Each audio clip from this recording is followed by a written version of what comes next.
Bonjour à toutes et à tous et bienvenue dans le podcast Hors-Jeu Capital. Très heureux de vous retrouver pour le 184e numéro du podcast que vous suivez toutes les semaines pour suivre toute l'actualité de notre club, le Paris Saint-Germain. Il y a une belle actu aujourd'hui puisque vous avez suivi évidemment la conférence de presse d'intronisation de Christophe Galtier en tant qu'entraîneur du Paris Saint-Germain. Et on est déjà là pour débriefer tout ça avec mon équipe de choc, mes titulaires habituels. Tout d'abord, Mousse qui est avec nous. Comment ça va, Mousse ? Salut Hugo, salut les camarades. Écoute, ça va. Un Marseillais qui débarque à Paris, on va en parler. Écoute, moi ça me fait un peu bizarre, mais on va laisser la chance au produit avant de avant d'émettre les critiques. Donc très heureux de débriefer cette conf avec vous et puis avec tous les auditeurs du podcast Paris United. D'ailleurs, il a répondu à cette question sur ses origines marseillaises. Évidemment, ça lui a été posé. On va y revenir tout à l'heure. Nicolas Puravo également qui est avec nous. Comment ça va, Nico ? Avec une petite voix, mais il est là, toujours présent. Ouais, une petite voix un petit peu déformée, mais ça va aller. Bon, Nico, je vais présenter Yacine, on parlera du Space après. Yacine Amnet qui est avec nous. Lui, il est un peu réfractaire sur les origines de Christophe Galtier, mais on va débriefer tout ça, évidemment. Comment ça va, Yass ? Ça va bien. C'est pas comme ça qu'on dit là-bas. Alors, tu sais quoi ? Juste un petit truc, j'avais prévu de la Volvic aujourd'hui, parce que je pensais que c'était un autre coach, parce que tout le monde m'annonçait un autre coach depuis des semaines. Apparemment, la pièce est tombée du mauvais côté, c'est pas Zidane, c'est Galtier. Ça reste un Marseillais, hein. Là, on avait le choix de Marseillais. Voilà, mais apparemment, tout le monde annonçait Zidane, tout le monde avait des infos. Voilà. Écoute, voilà, c'est désolé pour vous. Ça sera Christophe Galtier. Je sais pas ce que boit Galtier comme mot, donc je pouvais pas prévoir. On va revenir justement sur tout ça, sur l'arrivée de Christophe Galtier, enfin officialisé, et le départ enfin aussi officialisé de Mauricio Pochettino qui a été remercié lors d'un communiqué en début d'après-midi. Je le disais, Nico, et je m'adresse à Yacine et Mousse qui était également avec moi sur le Space. Nico qui a organisé tout ça de main maître. Le Space sur les 10 ans de QSI, 11 avec maintenant, depuis qu'ils sont arrivés en 2011. Nicolas, ça a été un grand succès avec déjà plus de 15 000 écoutes, avec des intervenants de qualité, avec toute la team de Paris United qui a été présente lors de ce Space. Est-ce que tu en es content toi aussi ? Est-ce que tu as eu des retours dessus ? Ouais, c'était une bonne soirée. Bon, après, on a été lâchés au fur et à mesure des minutes. Il n'est resté que 2 personnes à la fin. Ceux qui ont d'ailleurs le moins bonne mine ce matin, je trouve. Mais bon, voilà, on va récupérer pendant la semaine. Mais non, c'était sympa. Ouais. Il y a eu du monde, on a bien discuté et c'est intéressant les soirées comme ça, je trouve que c'est plutôt sympa. Mousse, un petit commentaire, directeur de PU, content, fier de faire un space comme ça avec autant de bons retours justement sur la qualité du space. On a essayé de faire un conducteur organisé pour faire des parties et pour que ce soit pas chacun part sur l'autre. Ça a été plutôt bien respecté, je pense. Ça a été très bien respecté. Comme tu l'as dit, ça a été organisé d'une main de maître par l'ami Nicolas. Des intervenants de qualité. On a fait 4 heures de live. Alors pour ceux qui connaissent pas le Space, c'est le live Twitter en gros, hein. C'est comme sur Insta. Et c'était intéressant et puis ça nous tenait à cœur de revenir un peu sur les 10 ans, faire un peu le bilan des joueurs, des coachs, des grands matchs, des illusions. On va essayer de la mettre d'ailleurs sur les plateformes de podcast pour les amateurs et on va aussi essayer de la mettre sur YouTube. Donc bravo déjà à Nico et Yacine qui sont restés jusqu'au bout et aussi à toi Hugo qui a présenté jusqu'à tard dans la nuit. Moi malheureusement j'ai quelques soucis de santé donc je pouvais pas rester toute la soirée mais en tout cas même en tant qu'auditeur moi j'ai bien apprécié donc j'espère qu'on en refera d'autres comme ça sur des thèmes aussi précis et aussi larges. Je voulais voir Yacine également pour remercier pour le Space d'être resté jusqu'au bout, de nous avoir donné comme d'habitude ces analyses très pertinentes. Yacine, un petit mot sur le Space, toi aussi content de comment ça s'est passé, parce qu'il y avait quand même 4 heures à tenir, hein, et très bien qu'avec le PSG on peut tenir des heures et des heures, mais ça a été très sympa. Ouais, content parce que c'est un space où les gens s'écoutent, on parle pas les uns sur les autres, où ça crie pas, où on n'essaie pas d'avoir raison en fait, on débat, on explique nos points de vue différents, des fois parfois semblables. Et on a abordé quand même tous les sujets, des entraîneurs aux joueurs, en passant par les supporters. Donc voilà, c'était très bien et ça permet aussi de remercier ceux qui étaient sur le Space, qui l'ont écouté en live, qui l'ont réécouté. Et j'en profite aussi, parce que d'habitude on le fait à la fin, donc il y en a peut-être qui vont pas jusqu'au bout, de remercier aussi tous ceux qui nous suivent sur le podcast, sur YouTube, qui commentent, etc. On le fait d'entrée comme ça, ceux qui démarrent le podcast, ils l'entendront. Merci à tous, parce que je trouve quand même qu'on a plutôt une communauté qui est bienveillante autour de nous. On le voit sur les retours qu'on a eu sur le Space, mais même sur les retours du podcast. Même quand on n'est pas d'accord, en tout cas, il n'y a pas d'insultes, il n'y a pas de commentaires qui sont désagréables. Bon, il y en a toujours un ou deux, mais on s'en fout, mais voilà. On est là pour Ils sont pour Nico, les commentaires désagréables, c'est pas grave. On est là, mais tu as raison de le souligner, Yacine. On est là pour débattre et discuter du Paris Saint-Germain sans agressivité. Voilà, pour chacun donner ses opinions. J'en profite également pour remercier Clément Pernia qui était aussi avec nous, Jean-Baptiste Guégan et puis tous les intervenants qui étaient avec nous pour ce Space. Oui, tu as raison de le préciser, Moussa. Le Space, c'est une conversation audio sur Twitter où on peut parler d'une thématique avec des gens qui nous suivent. Enfin, vous avez juste à cliquer, en fait, c'est en haut du fil Twitter. Et il y a des espaces de discussion audio où on peut discuter de thèmes, et notamment pour nous du Paris Saint-Germain. Et d'ailleurs, si vous voulez venir sur les prochains, vous pouvez discuter, on peut vous faire monter pour que vous parliez avec nous. Donc voilà, c'est accessible et tout le monde peut réagir dessus. Et on sera un plaisir d'échanger avec vous comme on le fait avec les commentaires sur la vidéo YouTube. Allez, lançons ce podcast maintenant qu'on a fait la petite part pour le Space et parler de l'actu du jour, donc l'intronisation officielle de Christophe Galtier à la tête du Paris Saint-Germain en tant qu'entraîneur. C'était à l'auditorium du Parc des Princes, ça a débuté à 14h, vous l'avez tous suivi évidemment, et donc on voulait faire un space dès aujourd'hui pour parler de toutes ces déclarations très intéressantes qui lancent enfin, on va dire, allez, le début de préparation, le mercato du Paris Saint-Germain, avec tout d'abord la petite introduction de Nasser Al-Khelaifi que je vais vous donner ici. J'espère que vous... Alors déjà, il a commencé en disant « J'espère que vous passez de bonnes vacances », le président du Paris Saint-Germain. Tenu à remercier Mauricio Pochettino suite à son départ. Il a réalisé de grandes choses avec nous et je lui souhaite le meilleur. On a débuté un nouveau cycle avec notre nouvel entraîneur. On suit Christophe Galtier depuis son parcours à Saint-Etienne.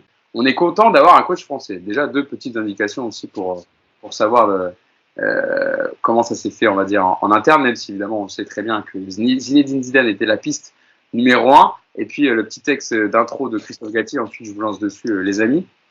Sur sa première question, est-ce qu'il est content de rejoindre le Paris Saint-Germain ? Réponse de l'ancien entraîneur de Lille, je suis ému et fier de rejoindre le Paris Saint-Germain.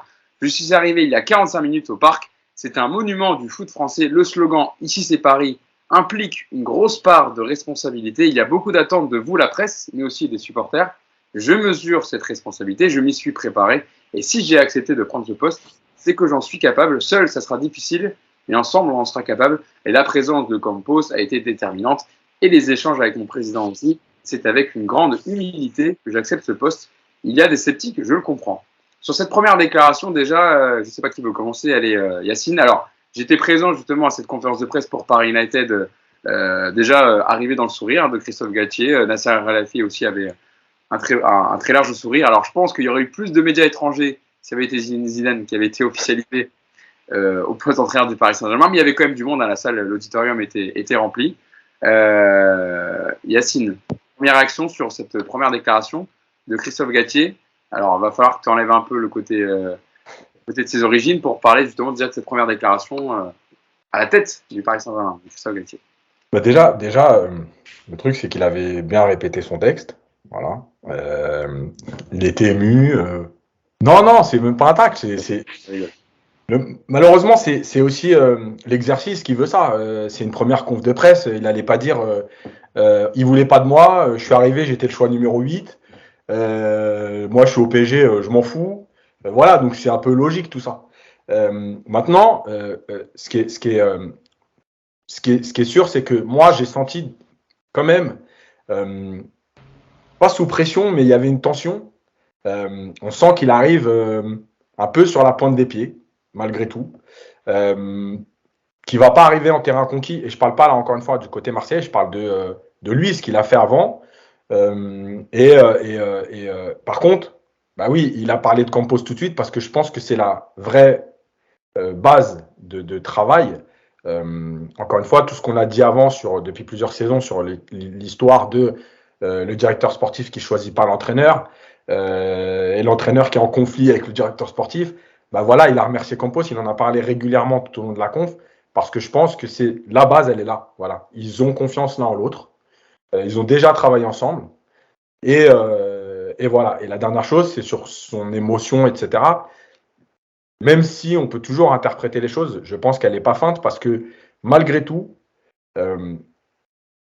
au fond de lui, je ne suis pas persuadé qu'il rêvait peut-être d'entraîner un club de la dimension du PSG avec ces joueurs-là. Je ne suis pas persuadé qu'au fond de lui, il se disait qu'un jour, le PSG le contacterait. Voilà. Donc je pense que malgré tout, il est quand même ému d'être aujourd'hui l'entraîneur de Messi, Mbappé, Neymar, Ramos et compagnie, quoi. Mousse, c'est vrai que c'est intéressant ce que dit Yacine parce qu'il y a ces mots, il arrive avec une grande humilité, il y a des sceptiques, etc. C'est, on va dire, plutôt rare dans les choix des entraîneurs du Paris Saint-Germain. Alors, même s'il y a eu peut-être quelques, on va dire, sceptiques aussi sur Emery ou Tourelle qui avaient moins d'expérience, mais qui avaient déjà peut-être un bagage, enfin, qui avaient un bagage européen. Là, Christophe Galtier, il est connu sur la scène nationale, mais pas trop à l'étranger. Donc, c'est intéressant aussi de voir que ses premiers mots sont de dire je vais devoir prouver que je mérite ce poste, mais il le dit, j'en suis capable. C'est un véritable challenge pour Christophe Galtier. C'est un bon coach de Ligue 1 et il l'a prouvé même avec Saint-Etienne à l'époque, même si les débuts ils étaient difficiles, mais il me semble que les 2 dernières saisons, il était plutôt bien classé avec un effectif, on va dire, plus que moyen. Ensuite, on l'a découvert à Lille où il a joué les pompiers de service. Il a réussi à sauver le LOSC après Bielsa. Ouais. Donc voilà, après, sur le côté sincère, je suis d'accord avec Yacine, même si évidemment, on peut lui reprocher son côté ancien joueur de Marseille. Il a aussi été un adjoint, il me semble, quand ils étaient en Ligue 2, etc. Avec Casoni, avec Casoni, ouais. Avec Casoni, ouais. Et pour le reste, oui, moi je pense que c'est sincère quand il dit qu'il est ému et qu'il est fier, parce qu'avoir un effectif à sa disposition comme celui du Paris Saint-Germain, je pense que même dans ses rêves les plus fous, il l'aurait jamais imaginé. Moi, j'ai envie de voir ce que ça va donner. On va aborder tous les thèmes qui ont été abordés lors de la conférence de presse, et notamment sur le plan de jeu. Tu vois, ce qu'il a dit, c'est intéressant. Quand il parle des joueurs, c'est aussi intéressant. Et puis il avait l'air assez sûr de lui malgré tout, même si Yacine dit qu'il y avait une petite tension, mais ça je pense que c'est normal. Il appréhende. C'est le Paris Saint-Germain. C'est un club mondialement connu, mondialement suivi. Et pour lui, pour sa carte de visite, avoir entraîné, comme l'a dit Yacine, Mbappé, Messi, Neymar, entre autres, pour lui, c'est tout bénef. Maintenant, on va lui souhaiter le meilleur. Après, c'est vrai qu'on est d'une génération, Nico, Yacine et moi, où on a un peu de mal, c'est vrai. Mais moi, je ne vais pas lui jeter la pierre, parce que s'il réussit, eh ben, il nous aura fait oublier ce côté-là, et nous, c'est ce qu'on demande. S'il réussit, si l'équipe joue bien, que demande le peuple? Voilà, donc on va le supporter malgré tout parce qu'on supporte le PSG, même si encore une fois, évidemment que ça nous fait quelque chose. Voilà, moi j'ai 47 ans, ça fait bizarre, hein, un mec qui est siglé vraiment Marseille. Alors c'est pas une légende de Marseille évidemment, mais voilà quoi. Hugo, juste, est-ce que je peux rebondir là-dessus 30 secondes ou on en parle après quand on parle de Marseille? Non, on en parlera après. Là, on parle déjà de l'impression. C'est pour ça que je me suis arrêté. Voilà, l'impression générale, on va reprendre tous les détails. Yacine. Ouais, okay. On en discuter tout à l'heure. Je sens que ça monte déjà du côté de Yacine pour nous. Non, même pas, mais c'est pour bien préciser. Ah, je sais bien. Nico, sur l'impression générale que tu as laissé à la conférence de presse de Christophe Galtier, on va dérouler un peu tout, mais toi, qu'est-ce que ça t'a laissé comme première impression? Qu'il soit tendu, je pense que c'est normal. Comme un collégien qui arrive au lycée, en fait. Tu peux avoir eu 19 de moyenne à ton collège, tu as eu ton brevet avec mention très bien. Quand tu arrives au lycée, tu es impressionné forcément parce que tu viens le plus petit. Donc là, ça donne un peu cette impression-là. Après, son discours, il était bien rodé, bien répété. Moi, j'ai trouvé plutôt sincère, plutôt intéressant. Il y a effectivement des phrases qui m'ont plu. On va débattre de tout ça par la suite. Et puis comme Mouche, moi, il m'a donné envie de voir la suite. Franchement, voilà, je trouve que c'est une entrée en matière. Il n'y a pas grand-chose à attendre des premières conférences de presse, mais c'est une entrée en matière qui a bien posé ce que pourrait être le PSG de Galtier. Et si ça va dans la direction que j'espère, ça peut être une bonne surprise.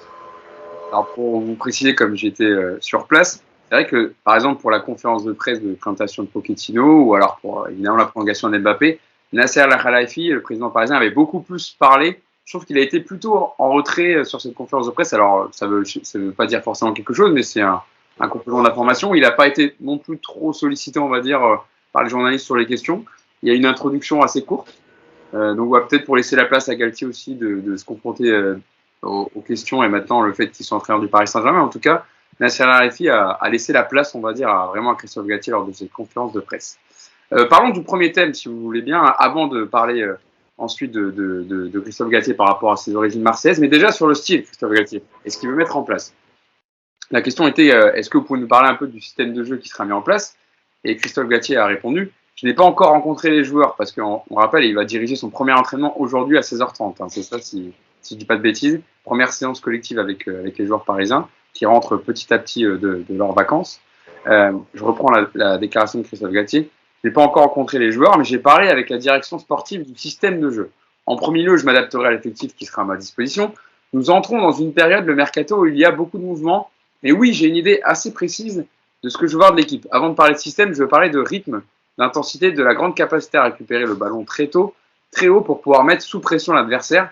Dès que je suis entré en discussion avec le club, je me suis aperçu que les équipes de haut niveau ont besoin d'une organisation très précise, avec un système de jeu précis. Actuellement, avec les joueurs que j'ai à ma disposition, il faudra que je fasse en sorte de les mettre dans les meilleures conditions. Vous dire un schéma précis, je ne sais pas encore, mais on s'orientera sur une défense à 3. Quand même, voilà. Quand même une bonne information livrée par Christophe Galtier. Yacine, sur ce premier, on va dire, cette première réponse sur le plan de jeu possible de Christophe Galtier. Effectivement, il a bien ciblé ce qui manque au PSG. Alors après, c'est pas non plus un scoop parce que je crois qu'il y a beaucoup de monde qui ont ciblé un peu les mêmes problèmes. Ok, il y a le discours, voilà, il n'y a pas de problème. Et l'intensité, c'est ce qui manque régulièrement. Et il a parlé de la défense à 3. Alors, la défense à 3, on verra. Moi, je pense que de toute façon, aujourd'hui, globalement, une équipe, elle ne peut pas être basée sur un seul schéma. Voilà, parce que les absences, parce que les qualités de certains joueurs, voilà, parce que aussi, il y a besoin parfois de surprendre. Et on voit quand même beaucoup d'équipes aujourd'hui au plus haut niveau qui sont capables de s'adapter, de parfois jouer en 4-3-3, parfois en 3-4-3, etc. Sur les principes, je suis tout à fait d'accord avec lui. Maintenant, c'est toujours pareil. Il y a le discours, et je pense que ce discours-là, malgré tout, si on se rappelle bien de Pochettino au départ, il avait parlé aussi de l'intensité, et finalement, on ne l'a pas vu. Donc, ok, tu as pointé les lacunes, ok, c'est l'objectif. Maintenant, j'ai envie de te dire, bah oui, on va voir ce que tu es capable de mettre en place, ce que tu es capable de demander en plus aux joueurs qu'ils n'ont pas fait depuis plusieurs saisons. Parce qu'aujourd'hui, en fait, c'est le terrain qui prouvera. Encore une fois, c'est l'idée de dire voilà ce que je veux. Ok, super. Maintenant, est-ce que les joueurs vont suivre? Voilà, en fait, c'est ça. Et on voit bien dans ses déclarations, un peu quand il parle de ça, qu'il prend des pincettes avec les joueurs. C'est-à-dire qu'il y a eu un peu je m'adapte aux joueurs. Voilà, donc, bah oui, tu t'adaptes aux joueurs. Tu vois, ça veut dire qu'il y a toujours cette ambiguïté avec le PSG parce que tu as des joueurs qui sont quand même. Qui ont un statut particulier par rapport à, en tout cas, tout ce qu'a connu Galtier avant. Ah, c'est bon, parce que ta caméra avait bugué, je ne savais pas si ça avait terminé ou pas. Je ne sais pas qui va réagir en premier, Nico ou Mousse, sur le système de jeu. Vas-y, Nico, comme ça, pour économiser un peu ta voix. Je ne fais pas ça en premier. En fait, Galtier, il a le même discours que tous les coachs qui arrivent dans un club. Moi, j'ai entendu Tudor à Marseille d'une heure ou 2 heures avant. C'était la même chose. Hein. Ils veulent bien jouer au football, ils veulent presser haut, ils veulent bien défendre, ils veulent de l'intensité, ils veulent gagner des matchs, ils veulent faire plaisir au public. Donc voilà, ça, les entraîneurs, ils sont tous dans cette optique quand ils arrivent. Donc Galtier, il n'a pas dérogé à la règle. Après, là où c'est intéressant, c'est que c'est même pas le fait qu'il ait ciblé les lacunes de ce PSG, parce que comme tu le dis, Yacine, un gamin de 10 ans qui regarde le foot à la télé, il les a vus aussi, les lacunes. Donc je pense que de ce côté-là, on est tous au courant. Par contre, ce qui est intéressant, moi j'ai trouvé, c'est quand, alors je déborde un peu parce qu'on n'a pas encore parlé de ça, mais c'est qu'il explique que les joueurs qui sortiront du cadre que lui va imposer, eh ben, il aura le soutien des gens derrière lui pour les écarter du groupe. Ça, je trouve que c'est intéressant et c'est quelque chose qui n'avait pas du tout été évoqué avec Tourelle, avec Pochettino, avec Emery.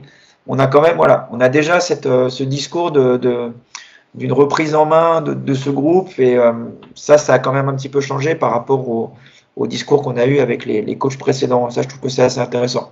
Après, la défense à 3, c'est évidemment, je pense, on va pas encore le redire dans tous les sens, mais c'est évidemment que c'est cet effectif par rapport au profil de tes latéraux, au profil de tes défenseurs centraux et surtout avec autant de joueurs offensifs à placer dans l'axe, quasiment tous. Bah, évidemment que le 3-5-2, c'est un système qui semble très très adapté et Galtier, bah, voilà, il va. Au moins, je ne sais pas si c'est un système qu'il adoptera sur la durée et sur les gros matchs, mais en tout cas, il va le tester, il va travailler. C'est déjà une bonne nouvelle, parce que Pochettino, il a mis 15 mois avant de commencer à le travailler. Donc, au moins, voilà. Là, il a fallu seulement 15 minutes pour qu'on entende que ça va commencer. Donc, c'est déjà du progrès, je trouve. Et Nico, il n'a pas dit une seule fois, je vais avoir besoin de temps, hein, Christophe Galtier, en conférence de presse. Non, mais il sait qu'il aura du temps de toute façon. Pochettino lui a laissé Pochettino avait 4 ans, donc les 2 ans et demi qu'il n'a pas utilisé, Galtier les récupère forcément. Donc voilà.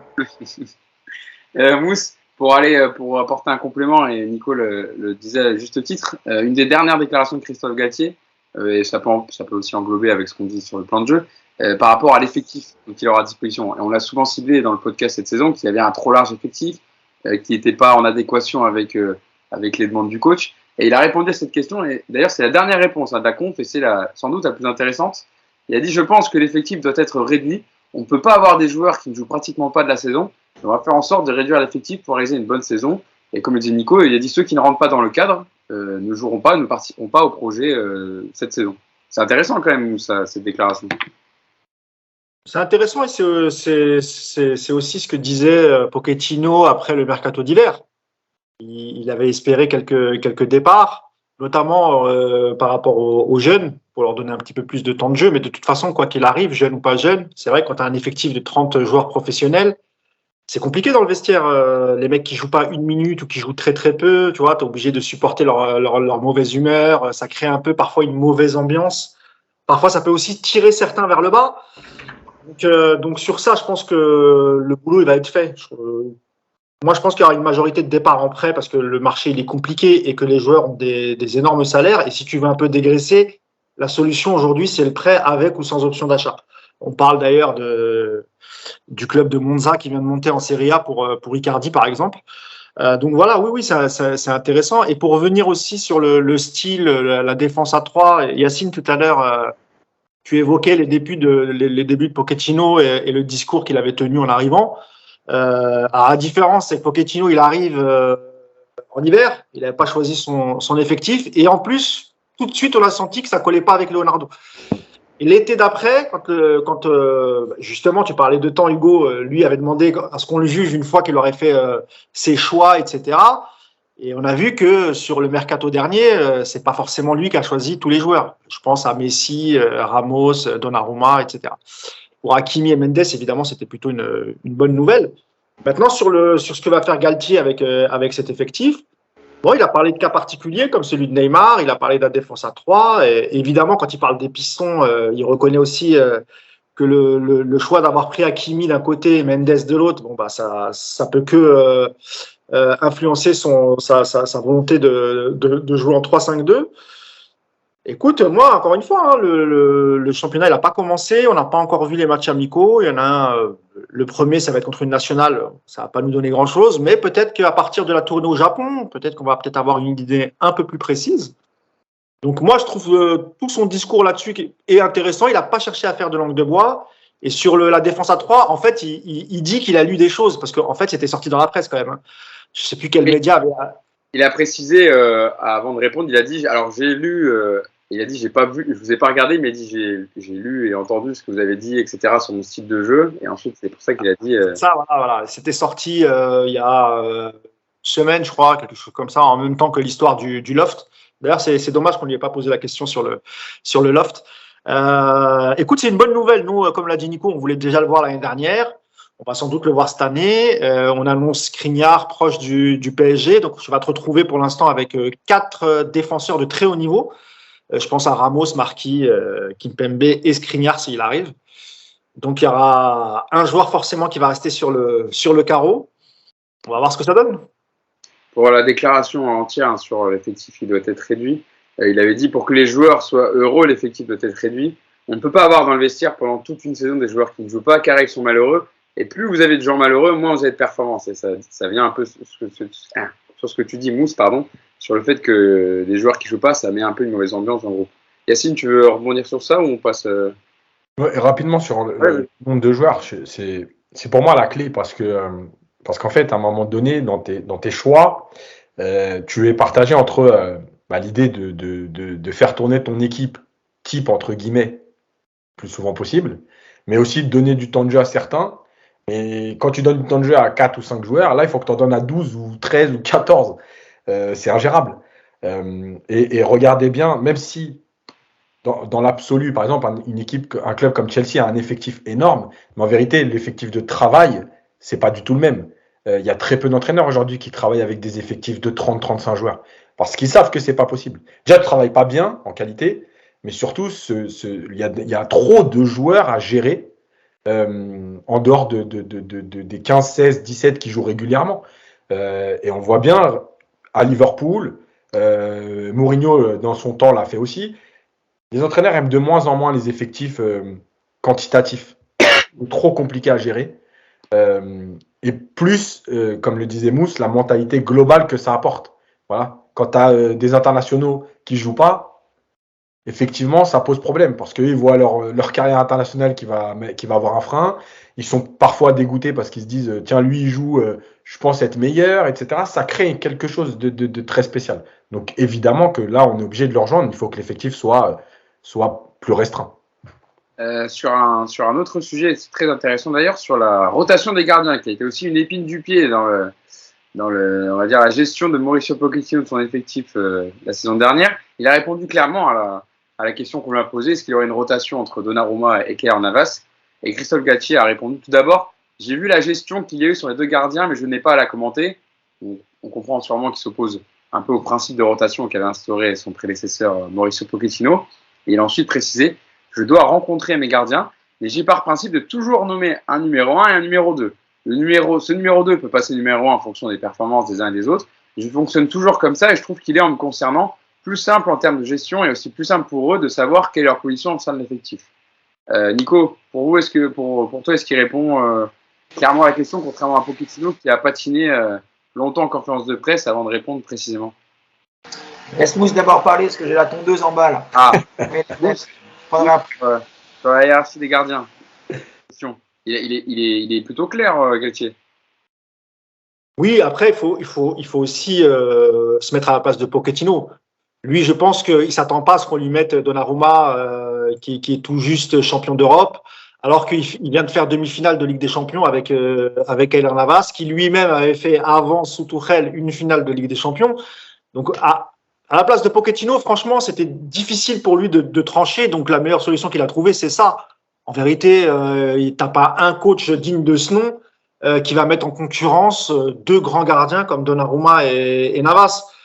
Donc là, on va miser sur la jeunesse et sur l'avenir de Donnarumma. J'ai ouï dire, alors je sais pas j'ai vu passer cette info que Naples pourrait se positionner pour Keylor Navas. Je sais pas si Yacine, tu me diras, mais je sais pas s'ils sont qualifiés en Ligue des Champions, Naples. Non. Non, bon, écoute. Parce que pour moi, je pense que c'est un argument qui est important. Oui, il faut choisir.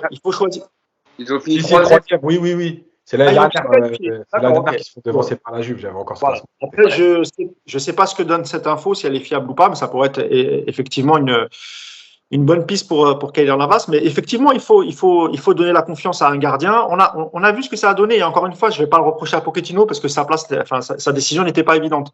Mais on a vu Donnarumma lors du 8e, la pression qu'il avait. Il s'est troué. Ça n'allait pas bien. Il a fini le championnat. Pareil, c'était pas terrible, alors que il sortait d'un Euro incroyable. Et même le début de saison avec le PSG, quand il jouait Donnarumma, c'était bien. Il a pas fait de grosses erreurs. Mais voilà, dans l'état d'esprit, psychologiquement, tu cogites, etc. Que ce soit l'un ou l'autre. Donc oui, il faut trancher. Il y a pas de suspense. Ce sera Donnarumma. Maintenant, c'est soit Keylor Navas l'accepte parce qu'il a un très bon salaire et lui avait dit qu'il se sentait bien à Paris. Je pense que s'il n'accepte pas, je m'en fais pas pour lui, que ce soit à Naples ou dans un autre club. Je pense que c'est une très belle opportunité, donc il partira. Et puis à ce moment-là, il faudra. Alors soit tu gardes Sergio Rico en doublure. On a vu que Sébastien Letellier avait prolongé, mais je pense que c'est plus pour la liste. Alexandre Letellier. J'ai dit quoi? Sébastien. Ah, pas rien. C'est pas un chanteur, ça, Sébastien Letellier? C'est juste que le quatrième gardien, enfin le troisième gardien du PSG, c'est Alexandre Letellier. Alexandre Letellier, pardon. Vous m'avez compris. Donc voilà, non, mais oui, il faut choisir et je pense qu'il n'y aura pas de suspense. Ce sera Donnarumma et je pense que si Donnarumma est conforté dans cette place de titulaire, je pense qu'on verra un autre visage cette saison. Nico, est-ce que tu peux répondre ou il y a toujours la tondeuse? Non, c'est bon, je vais lancer des cailloux, il est parti. Non, je suis d'accord avec Mousse, ce sera Donnarumma le 1, ce qui est assez logique. Ça s'est pas si mal passé que ça, la cohabitation, hein, franchement, la saison dernière. Moi, je pensais que ça pouvait vraiment partir dans tous les sens et j'ai trouvé que les gardiens ont été plutôt bons. Leur saison, elle est franchement plutôt bonne aussi à tous les deux quand on regarde. Alors, on a beaucoup parlé du retour à Madrid, du choix de Donnarumma et de ce but qui a précipité l'élimination, mais bon, voilà, ça fait partie du foot et je pense pas que ce soit lié à cette rotation. Voilà ce qui s'est passé. En plus, on va pas revenir sur le débat faute ou pas faute, mais j'ai pas l'impression que Donnarumma à Madrid, par exemple, était en manque de confiance ou de rythme. Voilà, c'est juste que ça arrive. C'est juste ça arrive et je crois pas que c'est pas dû à cette rotation entre les deux joueurs, quoi. Je trouve que ça s'est plutôt bien passé. Maintenant, sur le long terme, ça va forcément créer des frustrations. Ça l'a déjà un petit peu créé l'an dernier en fin de saison. On a bien vu que les deux joueurs, ils avaient accepté de le faire 1 an, mais pas 2. Donc il faut trancher. Et j'entends l'argument de ceux qui disent que Navas est un joueur d'expérience qui a rarement déçu et qui a fait beaucoup de bien au PSG depuis qu'il est arrivé. Maintenant, Donnarumma, c'est 23 ans, c'est l'avenir du PSG, c'est l'avenir du gardien mondial. Donc pour moi, la hiérarchie, elle s'impose d'elle-même. Et je pense que Galtier va faire ce choix également. C'est vrai qu'il y a eu des déclarations, on va dire, de Navas, il me semble, ou de Donnarumma, là, fin de saison. On disait que ça s'était bien passé, qu'ils s'entendaient bien les deux joueurs. Mais évidemment, la situation doit être clarifiée pour les deux joueurs, quoi, pour avoir clairement un cap. Et puis si Galtier annonce que Donnarumma est le numéro 1, Navas, je pense, fera ses bagages, j'imagine, fera ses valises. Ouais, après, comme le dit Mousse, hein, il a un gros salaire, donc c'est pas sûr qu'il s'en aille. Moi, j'avoue, la déclaration de Galtier, je l'interprète un peu bizarrement parce que il dit il y a un numéro 1, un numéro 2, mais en fonction des prestations, le numéro 2 peut devenir numéro 1. Moi j'échange souvent avec les gardiens justement parce que c'est un poste que je maîtrise pas. Et on t'explique que la hiérarchie elle doit être claire en gros. Je vais caricaturer un petit peu, mais à peine. En gros, un gardien il doit être installé, mais c'est pas de lui dire attention, si tu fais une erreur, il y a un mec qui est performant derrière toi, il peut prendre ta place. C'est un numéro 1 et un numéro 2 vraiment. Est-ce que tu peux dire à Navas, t'es vraiment numéro 2? Et est-ce que tu peux dire à Donnarumma, t'es numéro 1, mais attention, il y a quand même Navas derrière toi, t'as plutôt intérêt à pas te rater. Tu vois, c'est un peu l'ambiguïté de ce discours. Je comprends, hein, il met une hiérarchie, mais cette hiérarchie, elle n'est pas non plus de dire c'est le numéro 1, voilà, c'est le numéro 1 pour la saison. Moi, Yacine, je pense que sa réponse, c'est une pirouette, en fait. Je pense qu'aujourd'hui, tu vois, il peut pas dire effectivement, mais qui peut croire qu'un coach va dire je sais pas, Donnarumma est titulaire par exemple, il fait 3 matchs, 4e il fait une bourde et il dit Navas tu rentres. Non, j'y crois pas. Ça peut-être tu peux le faire avec un gardien numéro 1 et un gardien numéro 2 d'une valeur moindre à la rigueur, tu vois, pour le pousser, mais cette concurrence entre Navas et Donnarumma, comme tu le dis, en lui disant écoute, je te mets toi, mais si jamais ça va mal, je le mets lui. Non, pour moi, c'est une pirouette pour s'en sortir. Voilà, je pense que le choix, il est fait, en fait. Et que si donnait une réponse claire et honnête, ça foutrait un peu le bordel. Donc voilà, moi, je pense que Donnarumma sera titulaire. Navas restera s'il n'y a pas d'offre d'un club qui joue la Ligue des Champions et qui pourra assurer au moins une grande partie du salaire. Si ce n'est pas le cas, évidemment, il restera et puis Navas se battra aussi peut-être pour prendre la place de Donnarumma. Mais je pense aussi que Donnarumma, même si tu le confortes titulaire, mais que tu laisses Donnarumma sur le banc, il aura la pression toute la saison parce que Navas, c'est pas n'importe qui. Tu vois, il a gagné 4 Ligues des Champions, il a fait demi-finale avec Paris, finale. Tu vois, même sur le banc, je pense que ça va être dur à gérer pour Donnarumma. Passons maintenant, on a été complet sur les gardiens. Passons maintenant donc à ce qu'on parlait en début de podcast sur les origines marseillaises de Christophe Galtier. Je vais lancer Yacine dessus en premier. La question était donc. Tu vas le lancer en dernier, ouais. en premier. Comme ça, vous réagirez dessus, Nico et tous. Christophe Galtier, c'est un Marseillais à Paris. Comment vous vous positionnez là-dessus? Voilà la question. Et Christophe Galtier a répondu. Et je rappelle, Christophe Galtier a été adjoint de Alain Perrin sur le banc de l'Olympique de Marseille. D'où les critiques. Et aussi, il a déjà dit plusieurs fois qu'il était un supporter de l'Olympique. Non, c'était Casoni, Hugo. Ah, mais il sait pas Alain Perrin, c'était à Lyon, il me semble. À Lyon, oui, pardon, c'est vrai, tu l'as dit tout à l'heure. Désolé. Je vous donne la réponse de Christophe Galtier. Je suis entraîneur du Paris Saint-Germain. Je suis né à Marseille. C'est un fait, mais je fais un métier de passion. On veut gagner, jouer au plus haut niveau, entraîner les meilleurs joueurs, gagner les plus grands trophées. Et il n'y a pour cela pas un meilleur endroit que le Paris Saint-Germain.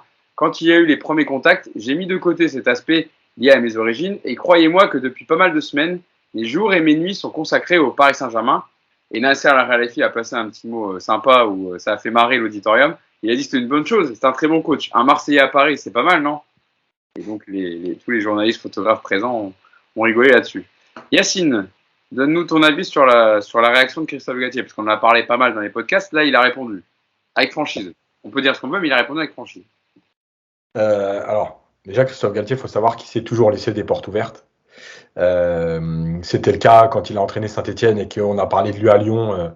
Il a expliqué qu'il n'y avait pas de raison qu'un mec qui avait entraîné Saint-Etienne ne puisse pas entraîner Lyon malgré la rivalité. Et dans cette même interview, alors qu'à l'époque on ne parlait pas du PSG, il avait dit d'ailleurs c'est pareil, pourquoi un Marseillais ne pourrait pas entraîner le PSG. Il est dans son rôle parce que c'est son travail. Donc voilà, et il entraîne aujourd'hui le club numéro 1 en France. Il n'allait pas dire ouais ça va être compliqué, j'ai hésité parce que je suis Marseillais, Paris, voilà. Maintenant, moi j'ai bientôt 46 ans dans quelques jours et je suis d'une autre époque et je vais faire court, mais la rivalité PSG-Marseille, effectivement, elle a été amplifiée à l'époque de Bernard Tapie, mais elle existait avant. Il faut arrêter de croire qu'elle n'existait pas. Elle existait, et je peux même rappeler un moment où elle a été un peu à son paroxysme.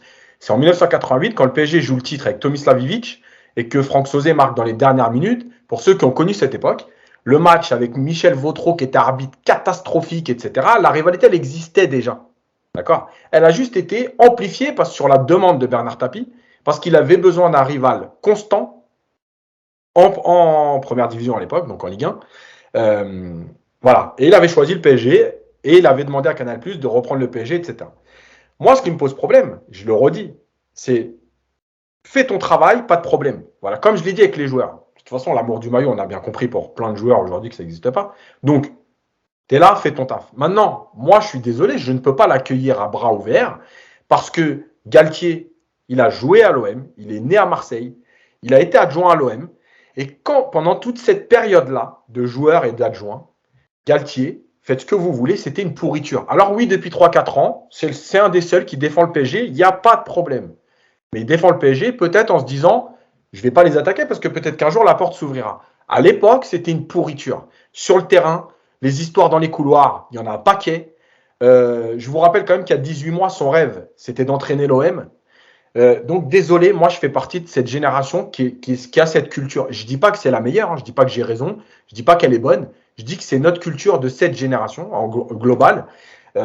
Et tu vois, encore une fois, on se plaint souvent, un, de l'ADN du club et deux, du manque de culture foot en France. Mais allez demander à un supporter de Boca Junior s'il accepterait que Marcelo Gallardo, formé à River, entraîneur de River, arrive sur le banc de Boca et l'accueillir à bras ouverts avec des banderoles et des chants et bienvenue. Mais je vous le dis que ça n'existerait pas. Et vous pouvez prendre des exemples comme ça partout. Steven Gerrard sur le banc de Manchester United, pas persuadé que tout le monde l'accueille à bras ouverts. Voilà, c'est une culture. Je ne dis pas que c'est la meilleure, c'est pour ça que j'ai du mal. Maintenant, pour terminer, comme plein de gens me l'ont fait remarquer, moi, je ne lui dis pas bienvenue. Voilà, je lui dis juste fais ton travail, on verra. Tu ramènes des résultats, tant mieux, parce que moi, je supporte le PSG. Voilà. Mais à aucun moment, vous me verrez accrocher une banderole Galtier au parc ou chanter Galtier au parc. Voilà, c'est tout. C'est mon point de vue. Voilà, c'est comme ça que je le vis. C'est tout. Tu as raison de donner ton point de vue, Yacine, et le podcast sert. En tout cas, tu as bien clarifié ta position. Nico, toi, comment tu te positionnes par rapport à ça, avec Christophe Galtier, ses origines, son passé d'ancien joueur et d'ancien adjoint à l'OM? Bah, moi, je ne suis pas un ancien holy cool comme Yacine, donc je le prends beaucoup mieux. J'aime pas l'OM, hein, je suis comme vous, hein, je suis abonné, enfin j'ai été abonné au PSG. Comment? Je disais, t'es pire que nous à ce niveau-là. Ouais, peut-être, mais moi, Galtier, je l'identifie pas autant que Yacine comme un Marseillais, bizarrement, parce que déjà, il a joué combien de matchs pour l'OM? Il a joué une centaine de matchs à tout casser, je crois. Il a dû faire 3 saisons là-bas. Ouais, ça va quand même. Ouais, enfin, tu vois, 3 saisons. 3 saisons quand il avait 20 ans. Donc, si tu veux, bon, c'était il y a 30 ans. Le gars, il n'a jamais vraiment été, enfin, il n'a jamais entraîné là-bas. Bon, moi, je trouve qu'effectivement, aujourd'hui, c'est un entraîneur qui. Peut-être qu'il aimait, enfin, c'est même sûr, il ne devait pas aimer le PSG quand il était jeune, mais aujourd'hui, c'est un mec qui a 54 ans, qui est un entraîneur, qui fait sa carrière, qui, comme tu l'as dit, Yacine, parle très bien du PSG depuis plusieurs saisons. Alors, est-ce que c'était déjà intéressé? Moi, je crois pas, franchement. Je pense que c'est juste un mec qui était relativement objectif dans tout ce qu'il disait. J'ai notamment un souvenir d'une fois où je crois que c'était avec Lille, où ils ont battu le PSG. Il expliquait que bah voilà, ils avaient affronté un PSG ultra diminué. Enfin, tu vois, le gars, il a jamais craché sur Paris depuis que les Qataris sont arrivés. Rien que pour ça, moi déjà, je trouve que c'est un bon point pour lui. Et puis je t'ai dit, je l'identifie pas comme un Marseillais, enfin le gars qui arrive avec le maillot de l'OM sous le costume, qui va te lancer un aux armes en conférence de presse. Ouais, on n'est pas là, quoi. Demain, tu me dis qu'il y a Payet ou Mandanda qui débarque au PSG, ouais, ça me fait chier. Alors, vraiment. Et là, c'est même pas dire je lui souhaite pas bienvenue. Là, pour le coup, je l'insulte avant même qu'il ait signé. Là, Galtier, aujourd'hui, moi, je te dis, je le vois pas. Je trouve que, pour le coup, un mec comme Zidane, je trouve qu'il a vachement plus l'étiquette au Marseille, toi, pour le coup. Galtier, bon, moi, je le ressens moi, en tout cas, et j'ai pas j'ai pas de sentiment anti-marseillais à son égard. Je réserve ça pour d'autres combats de cette saison.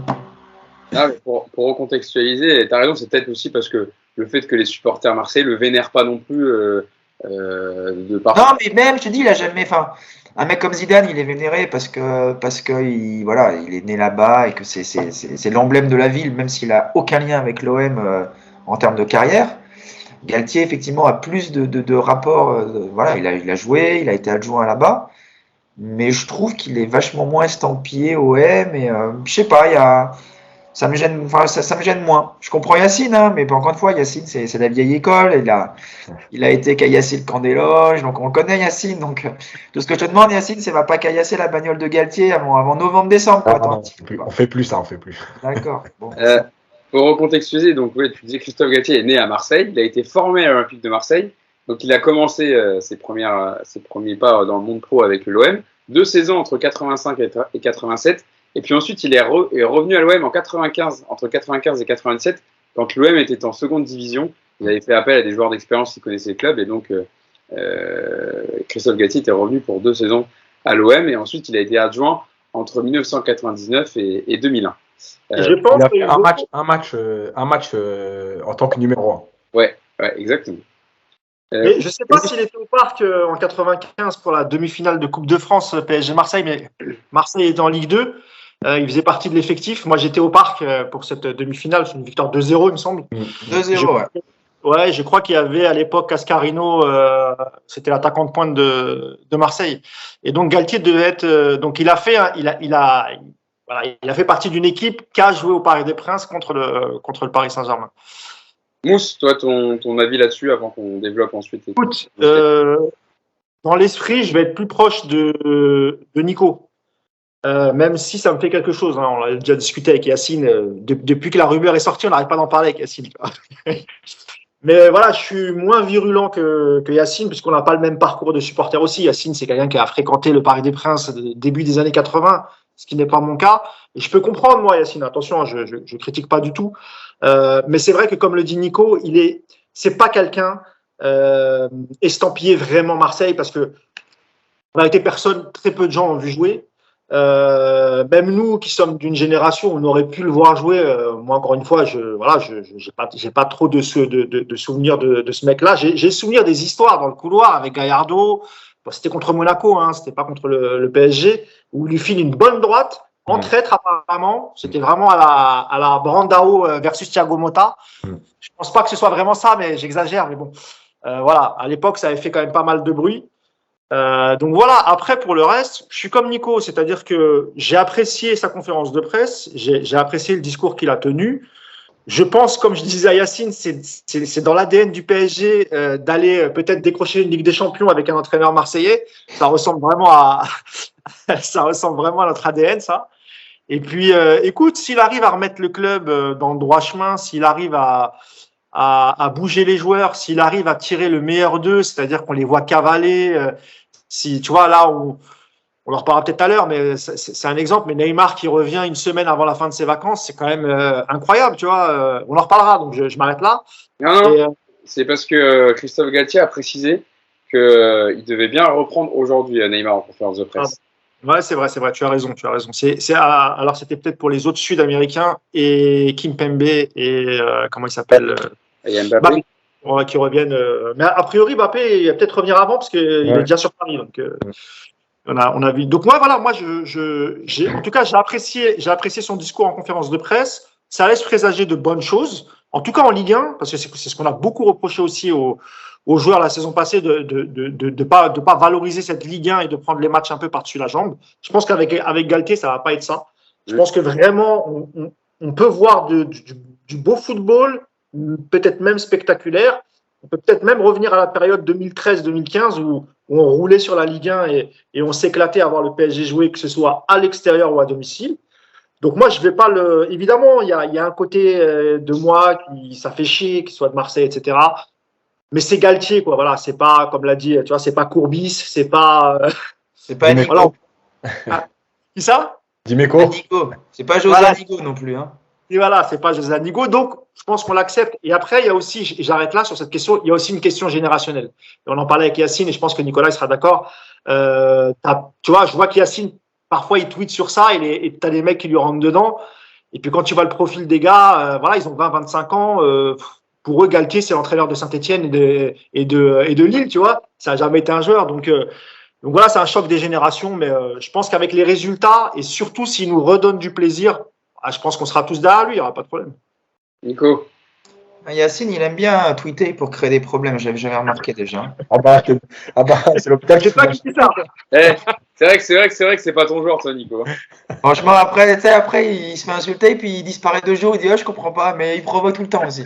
Il est pénible, ce Yacine. Juste une parenthèse justement sur ce côté. Alors, côté marseillais, puis aussi côté expérience ou inexpérience, en l'occurrence de Galtier. Moi, il y a un truc qui m'a fait bien rigoler dans cette conférence de presse, c'est que ça fait 3 semaines que depuis qu'on parle vraiment de Galtier, que c'est chaud, que tous les journalistes en plateau lui en mettent plein la gueule en expliquant qu'il n'a absolument pas le CV pour entraîner le PSG. Et là, en conférence de presse, ça a été que des petites questions mielleuses à base de « Salut Christophe, tu vas bien? Mon ami, je te tutoie parce qu'on se connaît. » Enfin, voilà, ça m'a déjà bien fait rigoler, mais tu sens quand même qu'il va être attendu au tournant et qu'il aura de la pression par rapport à ça en tout cas. Mais voilà, c'est une petite parenthèse, quoi. J'ai encore trouvé certains, je ne veux pas donner de nom, mais vous les retrouverez facilement. On a encore certains. Il n'y en a qu'un seul qui a tutoyé, donc on sait qui c'est. Ok, je suis grillé. Mais voilà, je vous invite à voir ce qu'ils écrivent et ce qu'ils disent sur lui depuis 3 semaines. Et aujourd'hui, Galtier, c'était devenu Zidane, Ancelotti réunis. C'est magnifique. Magnifique, encore une fois.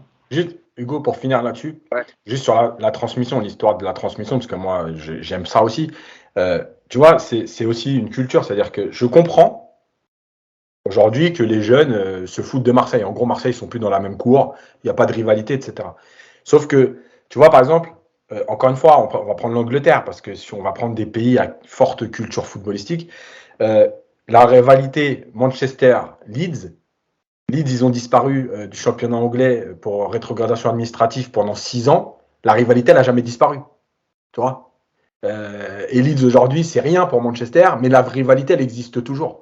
Voilà. Moi, je trouve qu'il y a des choses comme ça. C'est aussi ce qui a fait le piment du foot.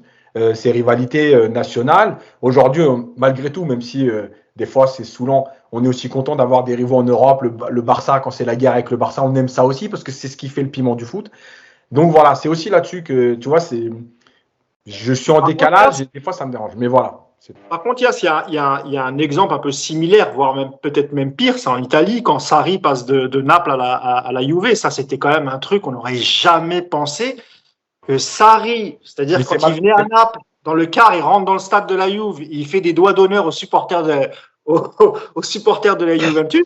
Et il se retrouve ensuite à diriger le club de la Juve, alors même si c'est pas un vrai Napolitain de naissance, il me semble, mais il est resté des années au club de Naples. Il avait un vrai attachement avec les supporters, les tifosi napolitains. Donc voilà, et en première ligue, on peut aussi parler de certains joueurs très identifiés, puisque tu parlais de la rivalité entre Leeds et Manchester, il y a aussi une rivalité entre Everton et Manchester United, il me semble. Et Liverpool. Voilà, C'est Everton et Liverpool. Ah, il y a pas un truc avec Manchester aussi? Non, Ah, Manchester-Liverpool. Ouais, Manchester et Liverpool. Ah, moi, je pensais qu'il y avait un antagonisme aussi entre Everton, parce que ça reste des clubs du nord de l'Angleterre, entre Everton et Manchester United, c'est pour ça. Les Et deux je plus pensais forts, à l'attaquant. les deux plus forts, c'est United Liverpool et United Leeds. ouais, Après- Everton-Liverpool, c'est quand même pas mal. Hein. Oui, c'est Après, Liverpool, c'est pas Manchester, tu as Les raison. deux Hugo. stades ne sont pas beaucoup éloignés. Ouais, ouais. Merseyside qui passe et qui sort. Après, tu as aussi à Londres, tu as aussi Tottenham Arsenal. Tu as Ouais. quand même pas mal de. Ouais, ouais, c'est pas mal. mais toi, ce que tu dis, Yacine, sur l'exemple d'un Steven Gerrard, effectivement, on verrait pas un Steven Gerrard débarquer à Manchester. Mais c'est aussi parce que voilà, il est estampillé Liverpool, joueur, il a fait toute sa carrière là-bas, il y est né. Enfin, lui, pour le coup, il est marqué Ouais. au fer rouge, tu vois. Un mec qui naît à Manchester, qui a fait une formation là-bas, qui a joué une cinquantaine de matchs, qui se barre, et puis qui va 30 ans plus tard entraîner Liverpool, je pense que ça n'a pas un impact non plus. Enfin, il y aura peut-être aussi comme. Il y a sûrement des Yacine anglais, j'imagine, qui seront. Des Dan Yacine, tu vois, je sais pas comment on pourrait trouver, mais il y en aura forcément. Mais même si ça peut. Moi aussi, ça me fait un peu chier quelque part, toi, mais voilà, ce que je veux dire, c'est que il y a pas encore une fois ce côté. C'est pas comme si Payet, voilà, encore une fois, si Payet devient entraîneur et que dans 10 ans il devient entraîneur du PSG, ouais, évidemment, là, on va tous sauter au plafond, tu vois. Juste pour finir là-dessus, Ouais. Hugo, 2 secondes, ouais. 2 secondes. Il nous reste une demi-heure. Je vous préviens, je vous connais les trois. T'inquiète. Très Là, bien. ça va durer 2 secondes parce que c'est intéressant. J'en parlais avec Yacine avant qu'on fasse le podcast. En fait, la vraie question que je me posais, moi, c'est est-ce que Galtier aurait accepté d'entraîner le Paris Saint-Germain avec un actionnaire comme Colonie Capital où tu finis 7, 8e. En tant que Marseillais, je pense qu'il n'aurait pas accepté ce challenge parce que c'était pas intéressant pour lui. Il l'accepte aujourd'hui pour une équipe qui a des moyens. Et c'est très bien, il a tout à fait raison, c'est tout à fait normal, hein. C'est pas une critique. Mais je pense qu'en 2010, s'il avait eu le même statut Galtier, c'est-à-dire qu'il avait été champion avec Lille, il avait fait des bons résultats et que Paris aurait tenté de le faire, je pense que là, pour le coup, son passé de Marseille aurait ressurgi, il aurait dit non, finalement, ça m'intéresse pas, je vais pas me griller auprès de l'OM pour entraîner un Paris Saint-Germain qui est très moyen. Voilà. À la suite justement de la question dont on parle depuis tout à l'heure sur ses origines marseillaises avec Christophe Galtier, il y a ensuite une question pour Nasser Al-Khelaifi, pratiquement une des seules pour le président parisien. Il y en aura une autre aussi, une réponse intéressante de Nasser Al-Khelaifi sur les ambitions du PSG pour la saison qui arrive. Et donc la question était sur Zidane, évidemment. Il y a une question toujours évidemment sur Zizou. Il y avait pas mal de rumeurs sur une arrivée possible de Zidane. Est-ce que vous pouvez nous expliquer à quand remontent les premiers contacts avec Christophe Galtier et nous confirmer que c'était bien votre premier choix? Et là, le président parisien a répondu « Je rigole car le coach est à côté de moi et vous me parlez encore de Zizou. Mais comme je l'ai dit lors de ma dernière interview, c'était pour le Parisien, nous n'avons jamais parlé avec Zidane. Je l'adore et j'ai du respect pour lui, mais on n'a jamais parlé avec lui. Christophe Galtier était l'option numéro 1 pour nous depuis que nous avons pensé à changer d'entraîneur. Il est là, nous sommes fiers et contents et j'espère que c'est la dernière fois que l'on m'interrogera sur le sujet. » Bon. Et Hugo, oui. en fait, il joue sur les mots. Parce que c'est pas lui, évidemment, c'est pas lui qui a négocié avec Zidane. Tout s'est fait à Doha. Donc lui, en fait, il joue sur les mots. Il parle de sa personne. Et quand il dit nous, il parle même du Paris Saint-Germain parce que il y a des gens à Doha, que ce soit les proches de l'émir ou l'émir lui-même. Voilà, ça, tout le monde le sait en fait. Donc là, c'est juste une manière voilà, c'est de la rhétorique. Il joue sur les mots. Non, nous, le Paris Saint-Germain, officiellement, on n'a pas discuté avec lui parce que tout s'est fait à Doha en fait. Donc oui, évidemment que lui, il n'a pas peut-être participé aux négociations. Et encore, j'y crois moyen. Mais voilà, ça, il était obligé de sortir une réponse. Après, je trouve que la question a été malvenue en présence de Galtier. Je trouvais que c'était pas très, très sympa d'avoir posé la question. Voilà. Après, c'est le taf des journalistes de poser ce genre de questions. Il ne peut pas y avoir que des questions. Oui, bien sûr. Mais en présence de Galtier, qu'il la pose sans Galtier, ça ne me dérange pas, évidemment. Ouais, mais c'est pas méchant, évidemment. Je sais, mais quand est-ce que tu l'as, Nasser Al-Khelaifi, tout seul, à part en interview, mais il n'en donne pas non plus 50, donc c'est… 2 fois par an au début de l'année, au début de la saison et à la fin de la saison. Ouais, c'est pas souvent, quoi. Je sais pas mais néanmoins, il a bien répondu, la Serbe. Il a bien répondu de sa part. Oui, c'est faire. On peut passer à Neymar, Yacine et Nico, vous voulez rajouter un petit mot par rapport à ça? Inintéressant. Voilà, bon, c'était juste pour le dire quand même, parce que c'était dans la compte. Et parlons d'un sujet intéressant pour le coup, parce qu'il y a pas mal de rumeurs de départ concernant l'ami Neymar, et donc il a été posé la question à Christophe Galtier. Est-ce que vous vous projetez avec Neymar, et si oui, comment comptez-vous l'utiliser? Parce que apparemment le Paris Saint-Germain ne serait pas désintéressé pour vendre le Brésilien dès cet été, même si ça paraît compliqué. Et donc, le nouvel entraîneur du Paris Saint-Germain a répondu: Neymar est un joueur de classe mondiale, il fait partie des meilleurs joueurs du monde. Quel entraîneur ne souhaiterait pas avoir Neymar dans son effectif? Tout à l'heure, je parlais de trouver un équilibre dans une équipe, quel que soit son niveau, mais j'ai une idée bien précise de ce que j'attends de Neymar. Je vais le rencontrer car je ne l'ai pas encore fait. Je vais être aussi à l'écoute de ce qu'il va dire et de ses attentes. Bien évidemment, je souhaite qu'il reste chez nous, car lorsque vous avez des joueurs de classe mondiale, c'est toujours mieux de les avoir avec que contre. Bon, là, clairement, il se positionne et il dit qu'il veut garder le joueur et qu'il le veut dans son effectif. Donc, ça, comme on sait, on parlera après tout à l'heure de la relation de Galtier avec Campos, yes, mais là, on comprend clairement qu'il veut vraiment garder le joueur. C'est clair. Moi, en tout cas, c'est comme ça que je le comprends, parce que si la relation elle est si forte avec Campos, il se serait pas permis de dire ça si dans leur tu vois, il aurait pu, parce que là aussi, il peut faire de la politique, botter en touche et dire écoutez, je viens d'arriver, il y aura du mouvement dans l'effectif. Moi, je peux pas vous dire aujourd'hui qui va rester, qui va partir. On verra. En tout cas, après, oui, Neymar, c'est un super joueur, machin, et puis brodé autour. Là, il s'avance quand même, c'est-à-dire qu'il parle de son rôle, il parle de ce qu'il veut en faire, il parle, voilà. Moi, je pense qu'il ne le fait pas non plus de façon anodine. Voilà. Alors, peut-être que sur ce coup-là, je suis naïf, mais je pense qu'il s'est quand même bien avancé. Si réellement il y avait des discussions ailleurs pour dire on veut plus de Neymar, quoi. Surtout que Nico, pour parler un peu de la relation entre Campos et Galtier, si Galtier dit ça et Yacine le disait un peu, je le dis en introduction, c'est que c'est quand même qu'il en a parlé un peu d'abord avec Campos, et peut-être que Campos lui a dit bah ce sera compliqué de vendre Neymar, donc tu peux compter sur lui cette saison. Et il a répondu d'ailleurs, on en parlera tout à l'heure, mais il a répondu sur sa relation avec Campos. Mais c'est intéressant en tout cas qu'il s'avance autant sur Neymar, alors que ça cristallise quand même pas mal de tension, en tout cas en interne, savoir s'il faut le vendre ou le garder pour la saison prochaine. Ouais, j'ai pas ressenti comme Yacine. Moi, je suis moins convaincu. Je vois pas ce qu'il peut dire d'autre à ce moment-là. Présentation, il arrive devant la presse. Il va pas dire, bah Neymar, vous savez, c'est un cas compliqué. Le club envisage peut-être de le vendre, on verra. Enfin, il peut pas dire ça, quoi, devant la Mais presse. c'est pas obligé de parler de son rôle. Bah, il en a pas vraiment parlé hier, toi. Il a été assez. Il dit je sais ce que je vais en faire quand même. Je vais le rencontrer. En gros, je sais ce que je vais en faire. Bah oui, enfin, il va le faire jouer au foot au milieu, quand, là où il peut jouer. Enfin, non, mais toi, je trouve qu'il s'est pas non plus super avancé, quoi. Donc après, ouais, c'est un des meilleurs joueurs du monde. Ouais, bon, toujours le même discours. Donc moi, je suis pas encore convaincu que Neymar rentre dans les plans du PSG cette saison, et que on est d'accord que ça va être très compliqué de le vendre, voire impossible. Mais si la fenêtre s'ouvre, je pense qu'ils vont lui indiquer le chemin assez rapidement. En plus, je suis sûr que l'ère de Newcastle lui ferait le plus grand bien. Neymar, une petite saison là-bas. Donc, non, j'ai trouvé que c'était au contraire, moi, une réponse très politique de Galtier. Et pour le coup, très langue de bois. Bon, voilà. D'accord.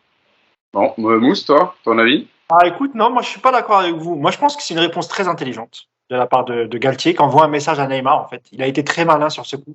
Il a pris le contre-pied de Nasser El Khelaifi lors de sa longue interview, quand il dit oui, Neymar, voilà, on parle pas des départs, mais voilà, en gros, celui qui marche droit, il reste avec nous. Celui qui veut pas marcher droit, on l'évacue. Et ben moi, je pense que Galtier, il a pris le contre-pied de ça. Il se met Neymar dans la poche parce qu'il se dit si Neymar, je lui donne mon amour, je lui donne ma confiance, il peut me faire une saison de dingue. Lui, a priori, il va pas le mettre sur un côté. Comme l'a dit Nico, il va le faire jouer au milieu, peut-être derrière les attaquants. C'est ce que disait à peu près le sélectionneur du Brésil, qui disait que c'était une aberration de le faire jouer sur un côté et que sa meilleure place était au milieu de terrain derrière les attaquants.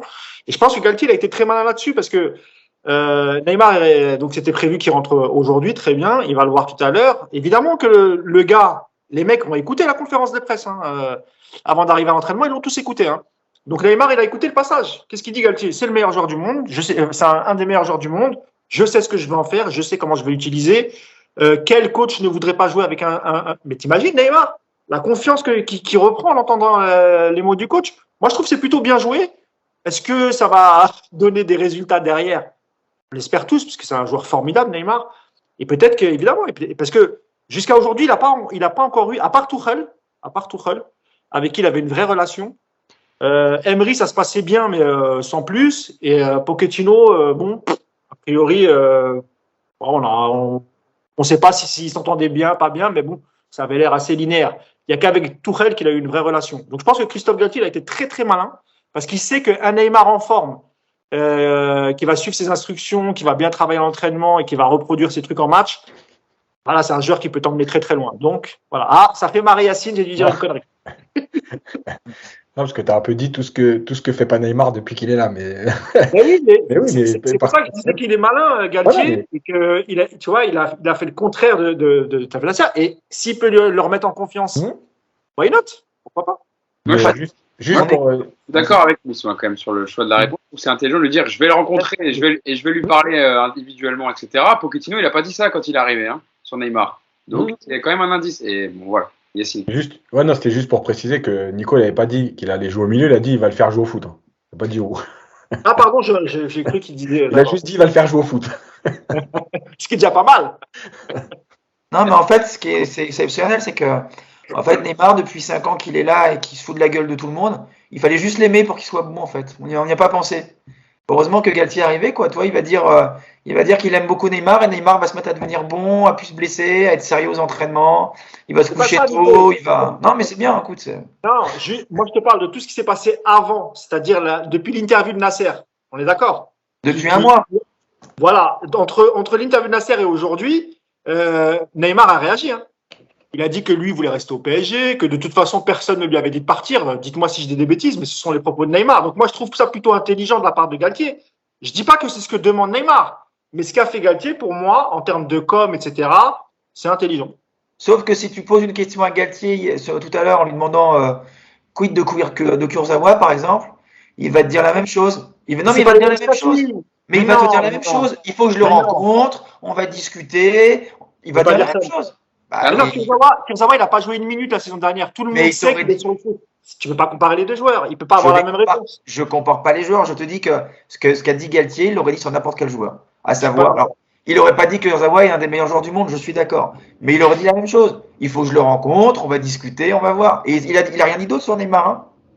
Ouais, mais la différence, c'est que il a quand même dit dans la conf que les joueurs qui joueraient pas et qui étaient malheureux, ils partiraient. Donc il cible Kurzawa quand il répond ça. Et il dit pas ça de Neymar. Donc, il est pas malheureux, Neymar. Hein. Non, d'accord. Mais moi aussi, je serais content à sa place. Hein. Moi, je trouve que je suis plutôt de l'avis de Mousse. Il aurait pu faire une réponse beaucoup plus politique en disant je vais voir les choses que j'ai à ma disposition et répondre de façon générale plutôt que de dire vraiment je veux parler avec Neymar. Bon, en gros, il lui dit Nico, moi je compte sur toi en gros. Donc tu vois, ça peut. Moi encore une fois, hein, je suis d'accord avec toi, Nico. Tu sais très bien, moi je suis pas un pro Neymar. Hein. Là-dessus, on est plutôt synchro, Nico. Mais sur le discours que tient Galtier, sur un joueur dont on a encore des doutes, sur est-ce que le PSG va le laisser partir, est-ce qu'il y a un club qui va vouloir le prendre, moi je trouve quand même que c'est intelligent de l'impliquer dès son premier jour, de dire non, moi je compte sur ce joueur parce que c'est un joueur extraordinaire. Si ça peut faire bouger la mentalité de Ney, voilà, on a attendu 5 ans et là tu as raison, hein, Nico. Hein. Mais de toute façon, on n'a pas le choix. C'est un joueur qui a un salaire énorme. Tout le monde sait que ça va être très très difficile de lui trouver un club. Donc s'il est là, autant avoir ce discours et l'impliquer. Oui, mais c'est là où je te dis que c'est politique ce qu'il fait, c'est très langue de bois. En gros, c'est parce que aujourd'hui, les échos qu'on a, c'est que Campos aimerait quand même bien s'en débarrasser. Ils existent les échos. Après, moi, j'ai pas Campos dans mon carnet d'adresse, il m'appelle pas tous les jours. Mais on va partir du principe que les échos qu'on a sont plutôt bons. Donc Campos aimerait bien se débarrasser de Neymar, sauf que comme tu le dis, c'est quasiment impossible. Bon, Galtier, quand tu lui demandes de parler de Neymar, il va pas te dire, écoutez, on essaye de le vendre. Si jamais il est encore là le 1er septembre, on fera avec. Mais si on peut le vendre, c'est mieux. Il va évidemment pas dire ça. Là, il te dit, voilà, c'est un super joueur. Je sais où est-ce que je peux le faire jouer. Bon, après, ça se trouve, dans 3 semaines, un mois, il est plus là, Neymar. Hein. De toute façon, c'est un joueur, quand tu l'as dans ton effectif, de toute façon, tu peux pas le laisser sur le banc parce qu'il sera ingérable. Donc peut-être que tu as raison, peut-être qu'il se ferme pas la porte en se disant si on n'arrive pas à le vendre, bon au moins il est là avec nous et on va l'utiliser malgré tout. Mais je pense que malgré tout que moi je pense pas que ce soit vraiment de la langue de bois. Je pense qu'il lui a lancé un message. Si Neymar est réceptif et si à l'entraînement ça se passe bien, peut-être que d'ici 20 jours, le PSG communiquera en disant non, il est intransférable, il reste avec nous et puis voilà. On le prolonger.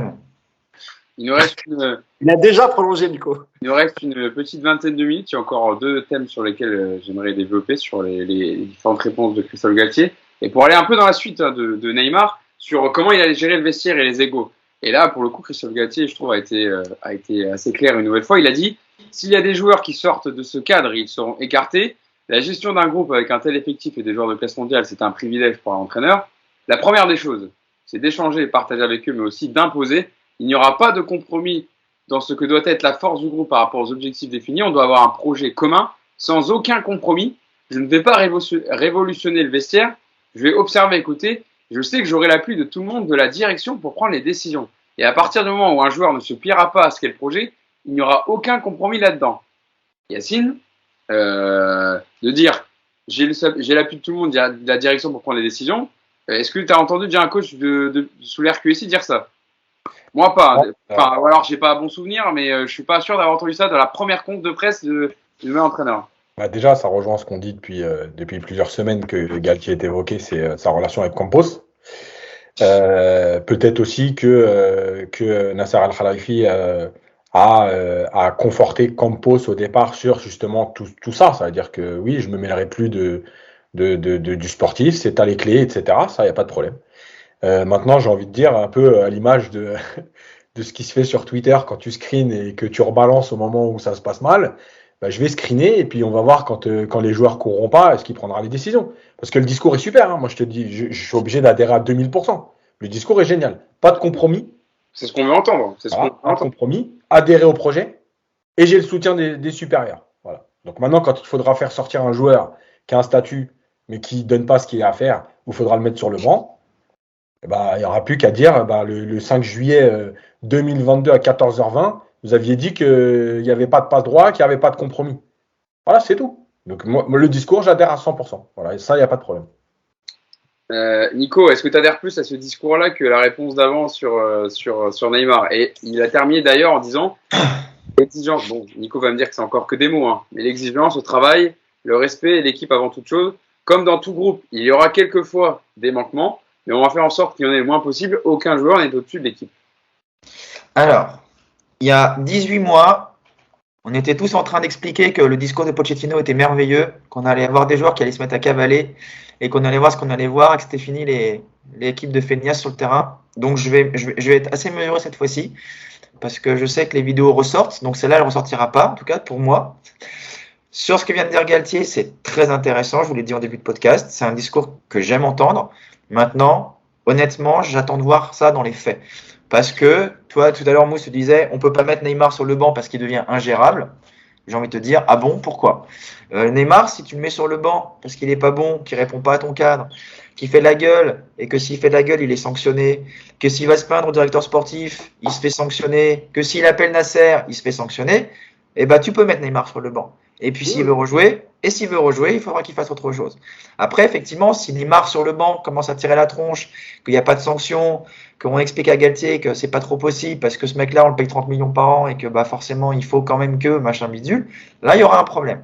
Le discours sur le papier, il est merveilleux, à savoir, moi, Galtier, je vais mettre un cadre en place. Tous les joueurs qui ne rentreront pas dans ce cadre seront mis de côté et j'aurai le soutien de ma direction et de ma direction sportive. Très bien.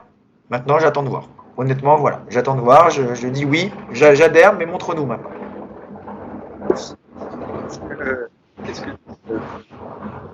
Je pense qu'il aura on va parler justement après de sa relation avec Campos, comment ça fonctionne les deux entre eux, mais d'avoir Campos justement qui, à l'appui de Nasser et peut-être même au-dessus de l'émir, ça appuie le discours de Christophe Galtier.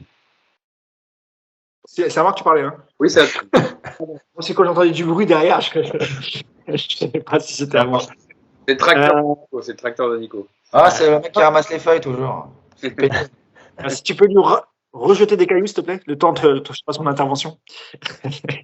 Non, mais évidemment que quand tu entends ce discours, tu ne peux qu'adhérer. Voilà, Yacine et Nico ont raison, mais après, il y a les paroles et puis il y a les actes. Sauf que il y a peut-être un peu plus d'espoir cette saison parce que, comme l'ont rappelé Yacine et Nico, là, c'est un duo. Et c'est un duo qui fonctionne bien et qui s'entend bien. Et il en a parlé d'ailleurs dans la manière de travailler avec Luis Campos, tu vois. Voilà. Donc voilà, la différence elle est là. C'était pas le cas déjà avec Pochettino, avec Tuchel pardon et Leonardo. Pochettino et Leonardo ça n'allait pas. Leonardo n'était pas quelqu'un de très très très présent non plus. Quand il a voulu taper un peu du poing sur la table, bon bah ça s'est retourné directement contre lui. L'histoire de Dortmund, on va pas la répéter, on l'a raconté 1000 fois. Il s'est mis tout le vestiaire à dos parce qu'il a essayé, lui, peut-être de manière un peu maladroite, peut-être qu'il a été trop frontal, un peu moins politique. Mais là, les choses changent parce que tu as Campos qui est là et que si un joueur n'est pas content, voilà, je pense que Nico a raison. Il pourra pas appeler Nasser, il pourra pas pleurer auprès de Galtier parce qu'en vérité, le patron du sportif, et ils sont deux, tu vois. Il y a Antero Henrique qui est pas le plus Diplomate. voilà, c'est pas le mec le plus diplomate du monde et Campos qui peut taper des vrais coups de colère. Donc voilà, donc je pense que Galtier, il peut travailler sereinement. Et je pense que Campos, lui, pourra dire à Neymar, écoute, si tu n'arrives pas à l'entraînement en forme et si on sent que tu as du mal à travailler parce que tu as dormi 2 heures, tu rentres chez toi et c'est fini ou je te mets de côté, tu vois. Et ça, je pense que Campos sera capable de le dire. Il n'y aura pas de problème là-dessus. Le PSG a perdu beaucoup de temps et ça fait 10 ans qu'ils sont là. Ils ont un objectif en Europe qu'ils n'ont toujours pas atteint. Et voilà, il y a le nouveau centre qui arrive. Il y a beaucoup d'objectifs à atteindre. Et je pense que le choix d'avoir un duo qui fonctionne bien comme Galtier et Campos, c'est aussi pour ça. C'est aussi pour remettre tout le monde dans le bon sens, atteindre quelques objectifs. Parce qu'encore une fois, là, ça fait plus de 10 ans qu'ils sont là. Même s'ils ont fait finale et demi-finale, voilà, c'est pas suffisant. Il y a encore beaucoup de choses. Et le jeu, il l'a dit, Galtier, tout à l'heure, c'est important de savoir comment tu vas jouer et d'avoir un vrai style et de donner du plaisir aux supporters. Donc voilà, moi j'y crois pour toutes ces raisons, même si effectivement c'était planté avec Pochettino et j'espère, Yacine, que tu as supprimé la vidéo. Non, on assume tout, nous, on s'en fout. Oui, bien sûr, je plaisante, mais oui, franchement, j'ai envie d'y croire en tout cas. Nico, tu voulais réagir. Plus au-delà du duo Galtier-Campos pour cette reprise en main, on va dire, je pense que ça peut surtout venir du vestiaire, moi. Et des mecs comme Sergio Ramos, tu vois, typiquement ce genre de cadre-là. Un Ramos qui peut enfin enchaîner les matchs, qui prend une vraie place dans cette équipe. Je pense que ça peut aussi venir des joueurs, même encore plus que du duo Galtier-Campos. En tout cas, moi, c'est ce que j'espère. C'est qu'il y a un vestiaire qui déjà se vide un peu parce qu'il y a trop de monde dans ce vestiaire, ça c'est une évidence, et qu'on ait 2-3 mecs comme à l'époque avec Ibra, Thiago Silva, Thiago Motta, voilà, retrouver des mecs comme ça qui t'imposent un cadre aussi également. Il n'y a pas que l'entraîneur ou le directeur sportif qui doivent t'imposer un cadre. Yacine pourra peut-être plus en parler que moi parce qu'il a baigné là-dedans, mais je pense qu'il y avoir aussi des joueurs qui te recadrent un petit peu quelques joueurs, ça peut aussi être, surtout dans ce vestiaire du PSG, une bonne chose. Et moi, je rêve de voir Sergio Ramos gueuler sur Messi ou Neymar. Alors, on va dire que je m'acharne sur eux, c'est pas le cas, mais voilà, un Messi qui perd un ballon, qui fait pas un effort et derrière tu concèdes une grosse occasion. Moi, j'espère qu'on verra un Sergio Ramos qui gueule dessus. Ce que, par exemple, un Marquinhos ne fait jamais.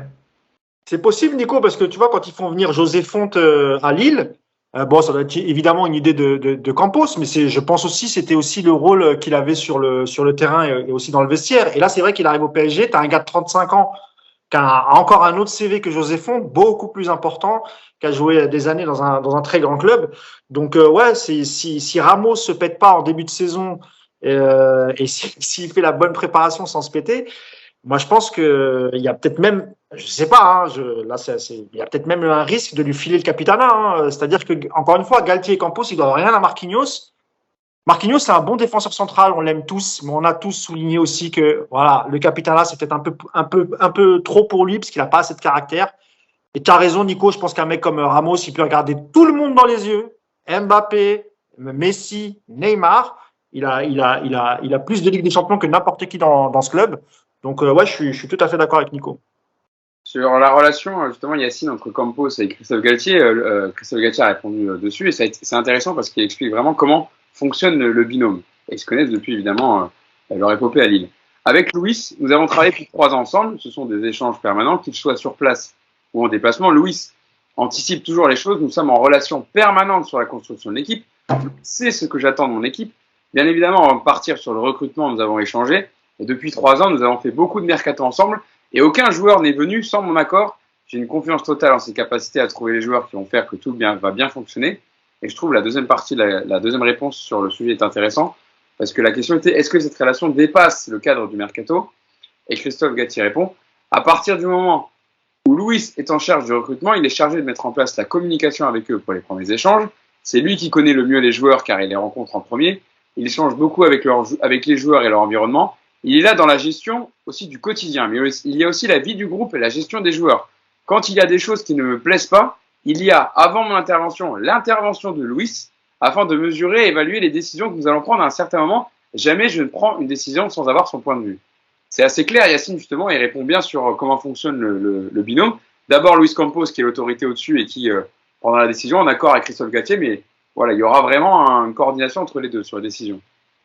J'avais expliqué que Campos, il maîtrise tout quand il travaille dans un club ou dans sa société. Tu parles pas sans lui demander l'autorisation. Tu décides pas de ce qui se passe sans lui demander l'autorisation, sans lui en avoir parlé. Donc ça rejoint tout ce qu'on a déjà dit. Évidemment que c'est le fonctionnement en fait logique. Moi, j'ai déjà expliqué 1000 fois qu'un entraîneur, il fait pas le recrutement. Par contre, évidemment qu'il donne son avis. Et ben là, ça a l'air d'être le cas. Campos, il a ciblé avec l'entraîneur, ils font les démarches, et à un moment donné, tu viens et tu dis, bah voilà, maintenant, c'est lui ou lui. On peut faire les deux. Lequel qui te convient le mieux? Et là, oui, l'entraîneur donne son avis. Mais c'est juste le fonctionnement normal d'un club, en fait. Vous croyez qu'à Liverpool, Klopp, il est venu et il dit moi je veux lui, vous faites ce que vous voulez, c'est eux que je veux. Non, c'est pareil, ils ont ciblé, ils ont discuté, ils ont vu les environnements, etc. Il y a un rapport qui est fait. Ensuite, l'entraîneur échange avec les nouvelles recrues ou les futures recrues. Et puis après, l'entraîneur dit ok, bon, moi je pense que le mieux c'est lui. Voilà, est-ce qu'on peut le faire? Voilà, c'est le fonctionnement normal. Et puis la dernière chose, c'est évidemment le fonctionnement au quotidien, parce que ce qu'on a aussi reproché à Leonardo, c'est de venir à des moments un peu stratégiques, mais pas d'être finalement présent, d'être au camp des loges, mais de pas être, d'être présent physiquement, mais pas forcément d'être réellement présent avec les joueurs. L'histoire évidemment de Dortmund, encore une fois, bah, ça lui a mis une claque. Donc finalement, il avait plus de légitimité à venir parler au groupe. Bah voilà, tout ça. Donc maintenant, on repart sur une feuille blanche entre guillemets parce que tu as changé le directeur sportif et le coach en même temps. Il y a eu les 3 mois là, de grève et tout. Moi, je pense malgré tout qu'il y a eu un impact. Hein. Je dis pas qu'il y a une prise de conscience réelle en disant les Qataris se sont dit on va tout changer parce qu'on nous a demandé de changer. Mais à un moment donné, voilà, il y a des déclics dans la vie. Et peut-être que de se dire ah ouais, voilà le moment, plus Mbappé, plus voilà. Et puis je termine sur ce que disait Nico. Là, on parle de la relation Galtier-Campos, mais Galtier-Campos est 3 ou 4 cadres. Parce que dans tous les clubs, ça fonctionne comme ça. Et parce que, comme le disait très justement Nico, évidemment qu'un vestiaire, en fait, un entraîneur, il peut pas travailler sans son vestiaire. C'est toujours pareil, c'est-à-dire que si l'entraîneur, demain, moi, je suis entraîneur du PSG, je viens, je fais le malin, je mets 2-3 coups de pression. Si les joueurs ont envie de dire, t'es quoi, lui, on va s'occuper de lui, il va sauter dans les 2 mois parce qu'il commence déjà à nous saouler. Tu peux faire ce que tu as envie, hein. Tu peux mettre tous les coups de pression que tu as envie, mettre le cadre que tu as envie, ça passera pas. Par contre, tu te mets les 3-4 leader, vrai leader, évidemment qui joue, parce qu'on l'avait dit l'année dernière, Ramos 100 ans de jeu, c'est compliqué d'aller expliquer à Neymar, tu vas courir, l'autre tu vas te dire, mais je vais courir, mais toi sinon tu as fait 3 matchs et demi depuis le début de saison, donc je sais pas ce que tu me racontes. Voilà, donc un Ramos qui joue, des mecs comme ça qui sont capables de prendre le leadership dans le vestiaire et de dire, oh, hop. Ouais, le coach il a raison, stop là, stop, on arrête les conneries. Et d'ailleurs, pour ceux qui connaissent un peu le fonctionnement des vestiaires, au Real, pendant des années, ça s'est passé comme ça. Tu avais 3-4 mecs leader qui tenait le vestiaire du Real. Voilà, parce que le coach. C'était le cas à Paris, Yacine, avec Mota, Ibrahimovic. Tu as raison. Oui, c'était déjà le cas. C'était une sorte de conseil des sages, enfin des sages. Je ne sais pas si c'était sage, mais. Mais oui, c'était les relais principaux du coach. Tu as raison. Laurent Blanc a eu cette chance d'avoir des mecs qui étaient cadres, mais cadres sur le terrain, cadres dans le vestiaire, avec une légitimité et avec ce caractère-là. Et professionnel. Voilà, bah sous Laurent Blanc, Yacine, ils étaient joueurs, coachs, voilà. C'est clair. C'est une anecdote sous Laurent Blanc, mais véridique. Hein. Un matin à l'entraînement qui démarre, et c'est Jean-Luc Gasset qui fait la séance, comme d'habitude, et il commence à dire on va faire, je sais pas, tel exercice. Il avait le ballon dans les mains. Hein. Sifflet, ballon dans les mains. Et il commence à son speech. Aujourd'hui, on va faire tel exercice. Ibrahimovic, il se rapproche, il prend le ballon, il dit non, aujourd'hui on fait des matchs. Et ils ont joué les mecs, ils ont joué au ballon. Et Gasset n'a rien dit. Pourquoi? C'est pas une question de truc, mais c'est vrai qu'à cette époque-là, ils étaient en autogestion, mais c'était de la bonne autogestion. C'est-à-dire que les mecs, c'est vrai qu'à l'entraînement, ils se faisaient plaisir et tout, mais sur le terrain, c'était sérieux. C'est-à-dire que Blanc leur a donné cette liberté et Gasset aussi, c'est vrai. Et c'était pas tout le temps comme ça. Hein. Il respectait beaucoup Gasset, mais c'est vrai qu'il y avait une sorte d'autogestion. Et les mecs sur le terrain rendaient à Gasset et Blanc parce qu'ils avaient une certaine aussi liberté, que ce soit aux entraînements et même pendant les matchs. Mais les matchs, le contenu était très sérieux. D'ailleurs, juste pour finir sur ça, Ibra, encore une fois, c'est pas anodin que le Milan AC redevienne champion quand il est là, même s'il joue moins, parce que son exigence quotidienne, etc., il l'a avec lui et il l'a avec les autres. Et il a ramené ce cadre-là à Milan. Et on a quand même vu, encore une fois, Pioli, super entraîneur, il a fait du très bon travail. Mais le petit plus, c'est quand même Ibra dans le vestiaire, ce qu'il a apporté dans cette exigence-là au quotidien.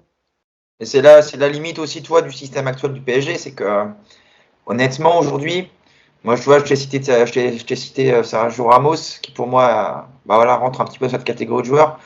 Mbappé va le devenir aussi par rapport au nouveau statut que le club lui donne. Mais après, il n'y en a pas tant que ça, quoi. Et voilà, qui d'autre? Parce que même un Marco Verratti, qui est un cadre installé depuis longtemps, je trouve qu'il a pas ce caractère aujourd'hui qui permet de fonctionner comme le faisait par exemple un Thiago Motta. Donc bon, toi aujourd'hui, voilà, on va dire que tu as peut-être 2 relais aujourd'hui. Messi très effacé, Neymar aucune légitimité. Marquinhos, moi pareil, je trouve que c'est très effacé. Kimpembe, il est vice-capitaine et il parle beaucoup aussi quand même. Ouais, t'as Kimpembe. Ouais. Mais tu vois, t'as pas les joueurs, même sans parler de niveau de football, t'as pas aujourd'hui ces grands caractères, ces grandes gueules, ces mecs un peu emblématiques que t'avais à l'époque, quoi. Oui. Parce que les deux symboles entre guillemets que tu disais là, Marquinhos et Verratti, c'est 2 gentils en fait.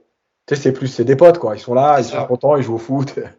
Tu parlais de Sergio Ramos, Nico, je finis par une dernière anecdote. Ça s'est très très mal fini avec Leonardo au mois de mai, peu de temps avant la fin du championnat entre Ramos et Leonardo, Ramos qui a balancé à la gueule de Leonardo, le plus gros problème de ce club, c'est toi, lui a dit. Et dans le vestiaire, en fin de saison, il y avait très très peu de gens qui avaient encore des contacts avec Leonardo. Il y avait peut-être Abdou Diallo parce qu'ils s'entendaient bien, parce que c'est lui qui l'a fait venir. Mais voilà, quoi, tu vois. Donc c'est pour te dire que vraiment Leonardo à la fin, il y avait vraiment peu de chances qu'il reste. C'était, moi j'en ai jamais parlé parce que j'attendais que la saison se passe pour raconter un peu les trucs. Mais ça a été un très très problématique entre les joueurs et Leonardo en fin de saison. Une dernière déclaration, celle-là, elle vient de Nasser Al-Khelaifi pour conclure ce podcast parce on va arriver bientôt à la fin, donc ce serait une réaction courte, chacun, mais c'est important quand même sur une question sur les ambitions du Paris Saint-Germain la saison prochaine, et la question était posée évidemment au président Al-Khelaifi. Maintenant que le nouveau staff est en place, quels objectifs placez-vous pour cette saison, notamment en Ligue des Champions? Et Nasser Al-Khelaifi a répondu: notre objectif est de jouer mieux et de travailler plus, être collectif, uni. Nous voulons former qu'un sur et en dehors du terrain. Nous voulons jouer bien et faire de bons résultats. Nous n'avons pas encore fait notre premier entraînement, alors nous n'avons pas parlé de Ligue des Champions. Notre objectif est de travailler tous les jours pour progresser et jouer ensemble en équipe. Et voilà, surtout le message, c'est qu'on joue mieux, qu'on travaille plus, de l'unité dans le club, dans le management du club, que tout le monde se donne à 100%. Il a précisé aussi que tout le monde se donne à 100% sur les entraînements, gagner mais avec un bon style de jeu. Je sais pas qui veut parler, Yacine. Moi, j'ai une réaction, c'est Amen, et je m'arrête là. Voilà. Alors, moi, j'en ai une très courte aussi, et l'important, c'est les 3 points. Voilà. D'accord. Sur le fait qu'ils disent qu'on va devoir travailler à 100% d'entraînement, qu'on joue mieux, qu'il y ait de l'unité dans le club, bon. En fait, il reprend, je te laisserai la fin, Yacine, il reprend tous les reproches qu'il a lus les 2-3 dernières saisons, c'est-à-dire que les joueurs sont pas collectifs, qu'il n'y a pas d'âme dans cette équipe, que ça travaille pas assez, et que le fond de jeu est inexistant. Donc là, il comprend ça au bout de 18 mois de Pochettino et la dernière saison de Tuchel, puisque la première était plutôt pas mal. Voilà. C'est bien, s'il comprend au bout de 2-3 ans, c'est pas mal, c'est bien. Yacine. Oui, c'est pareil que Mousse, c'est-à-dire que donc on jouait pas bien l'année dernière. Ah oui. Voilà, donc il l'a admis, un peu tardivement, mais il l'a admis. D'ailleurs, c'est peut-être, en fait, quand il remercie Pochettino, il remercie pas peut-être Pochettino pour les 18 mois, il le remercie d'être enfin parti, d'avoir enfin lâché son poste. Il les a saignés, mais c'est pas ça, c'est autre chose. Non, mais voilà, après moi, il y a une chose, et malgré tout, ça fait quand même 2 ans, je crois, que là-dessus, ça évolue. Il parle plus de Ligue des Champions. Et malgré tout, alors ça va mettre du temps parce que finalement les gens sont restés bloqués sur tout ce qui se disait avant, l'objectif Ligue des Champions, il n'y a que la Ligue des Champions qui compte. Mais moi je trouve que c'est bien dans la communication parce que attaquer les saisons avec les nouveaux coachs ou avec le coach qui continue, tout le temps en disant l'objectif c'est la Ligue des Champions, l'objectif c'est la Ligue des Champions. En fait, à un moment donné, tout le monde ne pense qu'à ça. Voilà. Il a dit, on n'a même pas commencé, on va voir les objectifs au fur et à mesure. Bon, voilà, il aurait pu rajouter l'objectif c'est de gagner tous les matchs. Voilà, on aurait été dans tous les poncifs du football et ça aurait été parfait. Maintenant, voilà, c'est bien, moi je trouve, de ne pas parler de la Ligue des Champions trop vite parce qu'on voit bien que c'est devenu un problème quand même. Nico, je te laisserai le mot de la fin. C'est vrai que c'est bien dans la com d'enlever ça et de cette pression déjà pour le coach, pour le nouveau coach Christophe Galtier, de dire alors déjà qu'on soit unis, etc., qu'on joue ensemble, qu'on joue bien et que chacun se donne l'entraînement et ensuite on verra pour les objectifs supérieurs. Ouais. Écoute, la réponse est aussi con que la question, quoi. Non, mais je te le dis, voilà, la réponse est aussi con que la question. Quels sont vos objectifs? Bah, gagner, quoi. Voilà, ceux qui disent de mieux. Bien jouer, gagner, bien jouer. Être une belle équipe, avoir des joueurs qui travaillent, qui courent et qui gagnent des matchs. Voilà. Ouais, mais avant, il aurait dit aller loin en Ligue des Champions, voilà. etc. Tu sais très bien. Et, je veux dire, on l'a vécu pendant 8 ans. Il l'a dit chaque année pendant 8 ans. Oui, mais il a pas besoin de le dire pour que ce soit. Enfin, c'est une évidence. C'est une évidence que la saison du PSG sera encore une fois une saison décevante si tu n'as pas une demi-finale de Ligue des Champions. Donc, bon, écoute, ouais, c'est. Déjà, tu sais quoi, moi, j'essaie déjà de profiter des 2 mois, là, parce que nous, le mercato, on le gagne toutes les années. Donc, déjà, j'espère qu'on va encore gagner le mercato. Au moins, là, on kiffe, on se plante rarement, on gagne plein de trucs, c'est cool. Et puis, on verra en septembre, on verra. Mais par contre, cette année, en plus, elle va arriver vite, hein, la Ligue des Champions. Format réduit cette année, donc on va Nico, une question, Nico, avant qu'on arrête. Tu es quand même heureux, parce que tu sais que l'équipe a confirmé, ce qu'on savait déjà plus ou moins, que Leonardo, son mercato, c'était Pogba, Dembélé, et c'était qui le troisième? Il y avait un troisième dans non, il a annoncé Thiago Motta entraîneur aussi. Ouais. Ah oui, c'était Thiago Motta, mais ça, on l'avait annoncé nous-mêmes. Ça, j'avais l'information, on en avait parlé depuis le mois de mars, et c'est vrai que c'était l'idée de Pochettino. Mais dans le recrutement, Nico, t'es plutôt soulagé. Bah oui, Pogba, Dembélé, c'était voilà, on repartait pour une saison à la con, on savait. Combien de fois on en a parlé, quoi. Donc déjà, on a échappé à Pogba, c'est quasi sûr. Dembélé, j'ai encore une petite frayeur. Enfin, j'attends qu'il prolonge à Barcelone pour être vraiment détendu. Là, moi, je l'ai dit, hein, Dembélé, j'aurais été quand même curieux de le voir associé à Mbappé. Franchement, c'est un truc plutôt sexy. Moi, j'aimerais bien qu'il vienne, moi, Dembélé. Donc, je suis pas d'accord avec toi, Nico, mais parce que c'est typique. Après, tu vas me dire que tu prends Verratti, Neymar, Dembélé. Il faut un tiers des matchs chacun. T'as un joueur. Bon, le souci, c'est que ça te coûte à peu près 80 millions d'euros de salaire par an, les 3. C'est un peu bon. Mais c'est pas grave, t'as de l'argent, tu vas me dire. C'est pas gênant. Verratti, il a beaucoup joué la dernière. Merci. Ouais, Verratti, il a explosé ses stats d'ailleurs. Attention au RTT, du coup, est-ce qu'il a cumulé là? Il va en poser un paquet cette année, je pense. Mais non, mais le PSG a besoin de joueurs fiables. Et donc, c'est bon. Moi, j'en peux plus de voir des mecs qui sont abonnés à l'infirmerie. Les gars, arrêtez. Dembélé, très bon joueur. Dembélé, très bon joueur. J'ai fait un tweet, je crois, la semaine dernière, j'ai plus, je trouve. Il a raté 105 matchs en 5 ans, un truc comme ça. Voilà, tu veux plus Dembélé, tu peux pas vouloir Dembélé, Hugo, tu peux pas. T'as ta FIFA chez toi, prends-le dans ton équipe, fais-toi plaisir avec les deux, mais pas au PSG, c'est plus possible des mecs comme ça. Sauf que pour l'instant, le recrutement, il y aura un poste à combler, c'est le poste d'ailier, c'est pas Dembélé. Il n'y a pas non plus 50 000 joueurs sur le mercato. Ah, mais t'as pas besoin d'ailier si tu joues en 3-5-2 finalement, Hugo. T'as pas besoin d'ailier quand tu joues en 3-5-2 en fait. Il faudrait un joueur qui joue au piston parce que Hakimi pourra pas faire tout le temps ça. Di Maria est parti, Sarabia va probablement partir, donc il faudra un mec qui puisse jouer quand même piston droit. Hakimi, il l'a fait à Dortmund, hein. Voilà, non, mais en plus d'Hakimi, Hakimi va pas pouvoir faire 60 matchs dans la saison. Donc Dagba, tu veux dire une doublure, tu veux dire. Di Maria est plus là, donc il faudra quand même des joueurs de côté, quoi.